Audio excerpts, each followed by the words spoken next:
పుట్టపర్తిలో పండుగ వాతావరణం తీసుకొస్తామన్నారు మంత్రి అనగాని సత్యప్రసాద్. ప్రభుత్వం ప్రతిష్టాత్మకంగా సత్య జయంతి ఉత్సవాలు నిర్వహిస్తుంటే ఓర్చుకోలేక కొందరు కోర్టుకు వెళ్తున్నారని ఆరోపించారు. రాష్ట్రపతి, ఉపరాష్ట్రపతి, ప్రధాని సత్య జయంతి ఉత్సవాలకు హాజరు కానున్న నేపథ్యంలో అందుకు సంబంధించిన ఏర్పాట్లు, భద్రతా చర్యలపై అధికారులతో సమీక్ష నిర్వహించారు.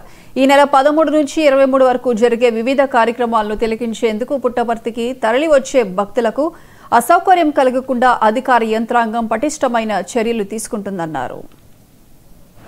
ఏదైతే ప్రశాంతతకు, పవిత్రతకు ఆదర్శమైనటువంటి ఈ యొక్క పుట్టపర్తి శాంతి నిలయంలో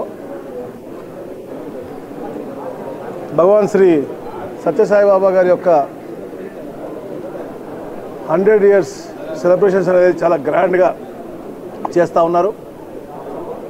ఇక్కడ ఉన్నటువంటి రత్నాకర్ గారు కానీ వాళ్ళ ట్రస్టీస్ అందరూ కూడా, అలాగే సేవాదల్లో ఉన్న కుటుంబ సభ్యులందరూ కూడా పెద్ద ఎత్తున పాలు పంచుకుని ఈ ప్రోగ్రామ్ని గ్రాండ్ సక్సెస్గా చేయాలని చెప్పేసి తపంతో పనిచేస్తున్నారు.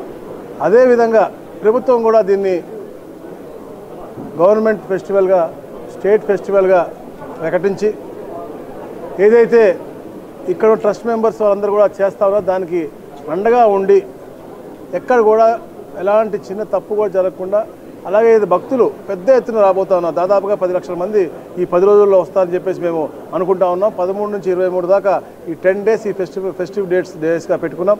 దీనికి పెద్ద ఎత్తున అంటే ఇన్ఫ్రాస్ట్రక్చర్ కూడా డెవలప్ చేయాలి. పుట్టపర్తిలో రాబోయే రోజుల్లో కూడా ఇలాంటి పిలిగ్రిమ్స్ ఎవరికి ఇబ్బంది కలగకూడదని చెప్పేసి ఒక కమిటీ వేసుకున్నారు, జియోం పెట్టారు. జియోం అందరూ కూడా ఈరోజు సందర్శించి ఏదైతే ప్రశాంతతకు, పవిత్రతకు